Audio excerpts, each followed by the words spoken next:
Pak? Masa cuma penyanyi? Saya nggak usah balaga pahlawan. Ya kita lihat aja, Pak.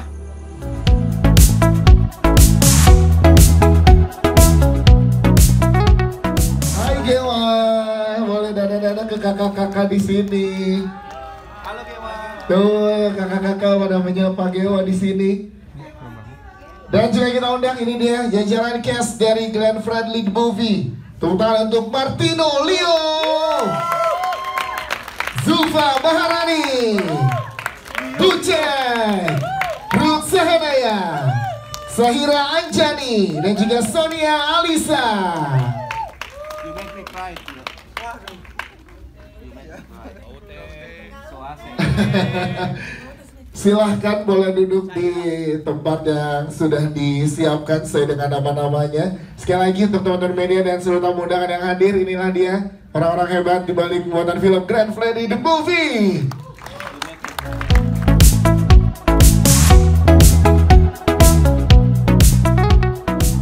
Tentu sebuah film itu tadi seperti Rockron bilang bahwa ada perjalanannya sendiri. Kalau kita bicara soal Glenn Fredly, kita tahulah bagaimana dia seorang musisi yang luar biasa gitu. Tapi kan dalam sebuah film kita harus memilih mana yang akan kita ceritakan.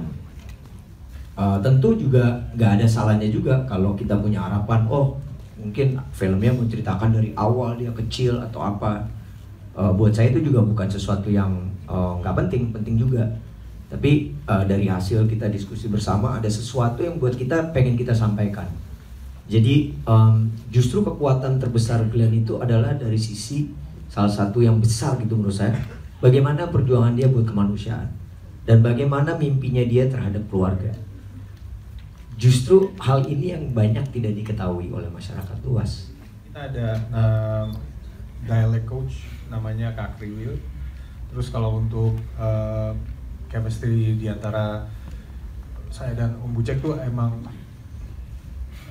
my mom, nyokap gue tuh ini apa, sahabatnya Om Bucek. Jadi emang Om Bucek tuh tahu gue dari umuran segini, umuran Gewa gitu. Jadi emang chemistry-nya udah. Maksudnya lo mau bilang Om Bucek tua? Ya gitu, gimana lo? Gitu sih kalau. Jadi emang udah ada kedekatan secara emosional kalau mau udah kenal. Kalau dari Om Bucek gimana Om Bucek? Silakan. Oke, sebenarnya kita pemain di sini di produksinya itu beruntung karena kita disiapkan semua. Lukman ngasih saya yang dia cerita tadi sebuah buku lebih dari 200 halaman tentang riset yang dilakukan oleh tim mengenai Glenn dengan keluarganya. Jadi itu menjadi salah satu pegangan saya untuk belajar. Terus saat kita reading, ada juga momen-momen kita reading dengan Lukman, ada reading dengan acting coach, ada juga dengan dialect coach. Nah saat kita mulai itu, saya juga ngomong sama Lukman, man kayaknya kita harus pertahankan dialect coach ini sampai ke shooting days.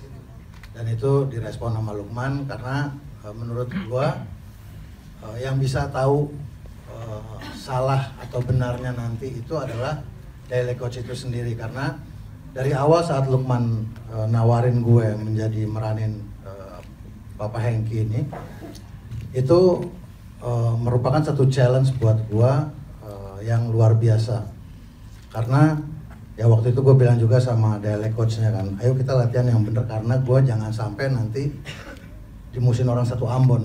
Karena kalau salah-salah deliver ini bisa jadi bumerang buat gue. Jadi gue bersyukur produksi ini luar biasa banget mensupport seluruh talentnya supaya bisa masuk ke dalam karakter dan bisa akhirnya kita di lapangan dieksekusi dengan luar biasa juga oleh Lukman sampai hasilnya udah dilihat tadi.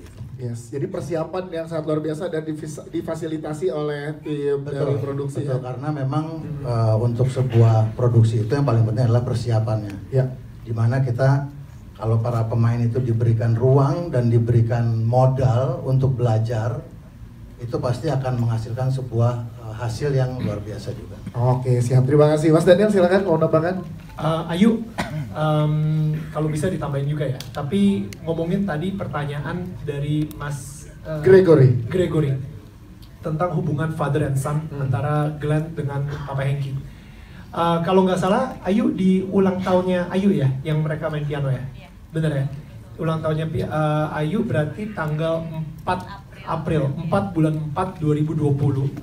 Itu semua keluarga diundang ke rumah, dan abis itu Bung Glenn dalam kondisinya yang baru pulang dari rumah sakit abis opname, dia buka piano dan dia mulai main piano. Dia ngomong sama Papa Hengki, dia bilang, "Pak, kita nyanyi yuk kayak waktu dulu kita masih kecil." Dia bilang kayak gitu. Nyanyi lagu judulnya The Lord's Prayer. Dan habis itu ketika nyanyi, Papa Hengki begitu udah selesai nyanyi, dia bilang, "Sekali lagi Pak, nyanyi lagi." Sampai 20 kali, bener ya? Sampai 20 kali diulang-ulang terus.